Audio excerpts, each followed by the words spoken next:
Hi everyone, welcome to soothing souls. तो friends, कैसे आप सब? Hope everybody is doing good, moving ahead in life. तो चलिए फ्रेंड्स, इस जनरल कलेक्टिव रीडिंग में एंड ये किसी की भी इंडिविजुअल रीडिंग नहीं है, टाइमलेस रीडिंग है। जब आपके सामने आए तो ये गाइडेंस शायद आपको चाहिए। And for all the zodiac science, ठीक है, जेंडर स्पेसिफिक नहीं है, इसको कोई भी देख सकता है। Specially this reading is for those who are in an extra marital relationship, यानी कि एक ऐसा रिलेशनशिप जिसमें या तो आप मैरिड हैं या तो वो पर्सन मैरिड है जो आपके मन में है, या आप दोनों ही किसी और पर्सन से मैरिड हो, but still both of you are connected towards, मतलब एक दूसरे से आप कनेक्टेड जो है वो फील करते टुवर्ड्स ईच अदर। तो चलिए देखते हैं इस रीडिंग में कि क्या चल रहा है आपके रिलेशनशिप में, क्या करंट एनर्जी है ऑफ योर रिलेशनशिप, क्या करंट सिचुएशन है, and what can happen next in future का एक्शन जो है वो क्या हो सकता है। तो मैं अभी पहले 5 कार्ड्स जो है वो निकालूंगी इस डेक से, ओशो ज़ेन से, और फिर अकॉर्डिंगली दूसरे डेक से या इसी डेक से और कार्ड्स भी जैसा भी लगेगा इंट्यूटिवली मैं निकालूंगी। ओके, तो ठीक है, 5 कार्ड्स ये इसमें से ये आए हैं and I hope everybody can see the cards, नहीं तो I will explain, no problem. And this is the bottom of deck energy.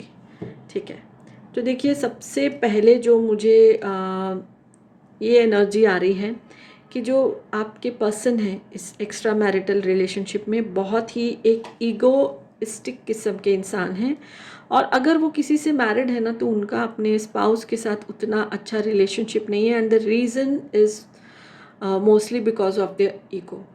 आपके साथ भी जो है, जैसे कि जो भी मेरे व्यूअर्स अभी देख रहे हैं, मेल फीमेल, बहुत ही आप गुड लुकिंग हो, और आपके जो पर्सन है, देखिए 2 कार्ड्स इस चीज़ को इंडिकेट करें कि आपके पर्सन पहले पहले आपकी तरफ, आपकी फ़िज़िकल जो आपकी पर्सनालिटी है, ठीक है, आपकी फ़िज़िकल अपीयरेंस की वजह से आपसे अट्रैक्ट हुए, और जो है मतलब जब आपका रिलेशनशिप स्टार्ट हुआ तब भी आपने स्टार्टिंग में ही ये चीज़ को भांप लिया होगा कि ये बहुत इगोइस्टिक है, बट पहले वो जो थे आपके साथ फिर भी आपकी बात सुन लेते थे, बट अब जैसे जैसे जैसे बोलते हैं ना रिलेशनशिप पुराना होता जा रहा है, उनकी ये चीज़ आपको बहुत परेशान कर रही है। जैसे कि आपकी कोई बात भी वो इतनी सुनते नहीं हैं, और कोई मानते नहीं है, हमेशा आई मी माई सेल्फ वाला एटीट्यूड है कि जो मैंने बोला वही सही है।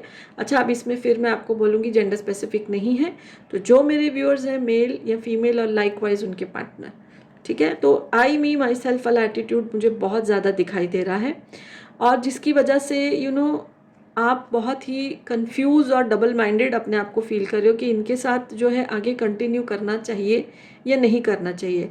यस, आपके मन में है उनके लिए प्यार तो बहुत है, बट ये ईगो जो है ना, उनके इश्यूज, कोई भी जैसे इतना कम्युनिकेट नहीं करना, कभी बात किया कभी नहीं किया, कभी बहुत प्यार दिखा और कभी गायब हो गए, यू नो और प्लस जब भी वो आपसे बात करते हैं, जब भी आप मिलते हो तो एक ईगो की एनर्जी में रहते हैं।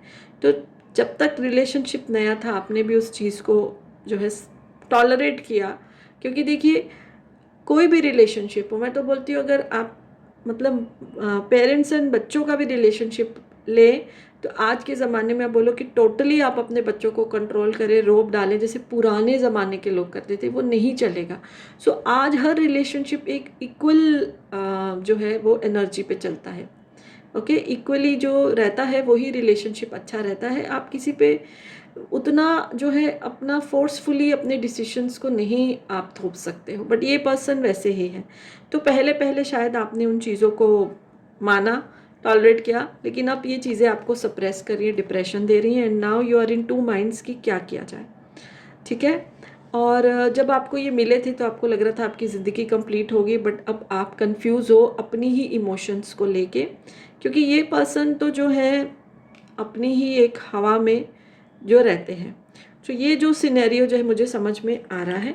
तो अब देखते हैं कि आगे की इस रिलेशनशिप में क्या हो सकता है, बिकॉज इन पर्सन की देखिए 2 कार्ड्स जो आ रहे हैं कि बहुत ही ईगो में रहते हैं, ठीक है, और इसी वजह से अगर वो मैरिड है, अगर मैरिड है या मैरिड नहीं है या कोई रिलेशनशिप में थे आपको मिलने से पहले, तो उनकी ईगो की वजह से ही उनका रिलेशनशिप जो है वो ख़त्म हुआ होगा। क्योंकि देखिए आज के ज़माने में कोई एक हद तक ही किसी की जो है ऐसी अथॉरिटी को सहता है, कोई नहीं सहता है। तो चलिए देखते हैं कि फ्यूचर एक्शंस आपके रिलेशनशिप में क्या हो सकता है। I will take out 3 cards और देखते हैं फ्यूचर एक्शन क्या हो सकता है। So this is the guidance.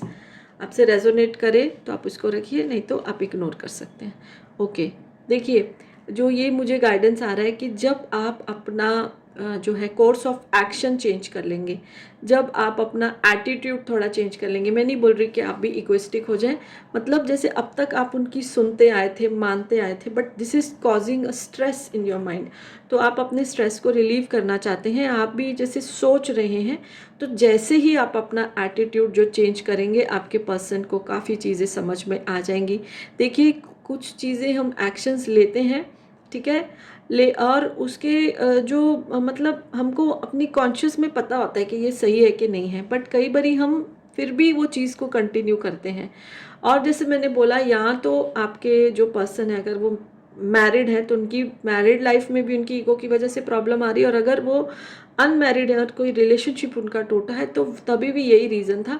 और अब आप जब, ठीक है, अब उनकी चीज़ों को टॉलरेट करना बंद कर देंगे और अपना एक जो है कोर्स ऑफ एक्शन उनके सामने लेके आएंगे थ्रू योर एक्शंस और मे बी योर वर्ड्स, तब आपके पर्सन को समझ आएगा कि अब ये चीज़ कंटिन्यू नहीं हो सकती है। Then they will try to release their ego, ठीक है।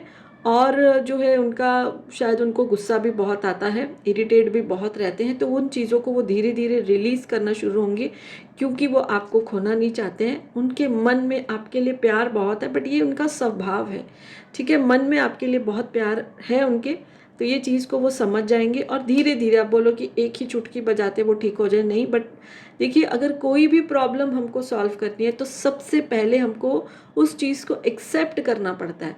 फॉर एग्जाम्पल, अगर आपको मतलब जब आपको लगेगा कि आपके जैसे अगर बाजू में दर्द है तो ही आप दवाई खाएंगे ना, ऐसे तो नहीं खाएंगे, तो पहले उस चीज़ को एक्सेप्ट करना पड़ता है।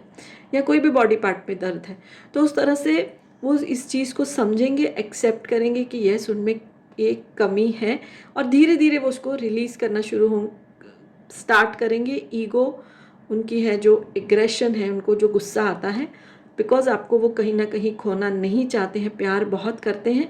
और आप अपनी एक्शंस से जब आप उनसे थोड़ा दूरी बनाएंगे या अपने वर्ड से जब उनको बोलेंगे कि ऐसे नहीं चलेगा, then they will take this action. So यही मुझे नज़र आ रहा है। एंड फ्यूचर कंप्लीशन का है, आप दोनों एक दूसरे की ज़िंदगी से बिल्कुल भी नहीं जाने वाले, और हो सकता है कि उनका जो अपना वो बिहेवियर, अपना नेचर चेंज करें, तो आपका रिलेशनशिप कौन से लेवल पे जाएगा ये तो फ्यूचर ही डिसाइड करेगा, या आप दोनों डिसाइड करेंगे। बट अभी तो यही आ रहा है कि वो आपको खोना नहीं चाहते हैं, प्यार बहुत करते हैं, बट यस अपने स्वभाव से वो मजबूर हैं, उनकी पर्सनालिटी जो है उसको वो अभी थोड़ा सा मोल्ड करेंगे। सो वेरी पॉजिटिव एनर्जी तो यही निकल कर आ रहा है। इस रीडिंग में अच्छी लगे तो लाइक कर दीजिए, पेज फॉलो नहीं किया तो कर सकते हैं। So yes, bye for now, blessings to all of you.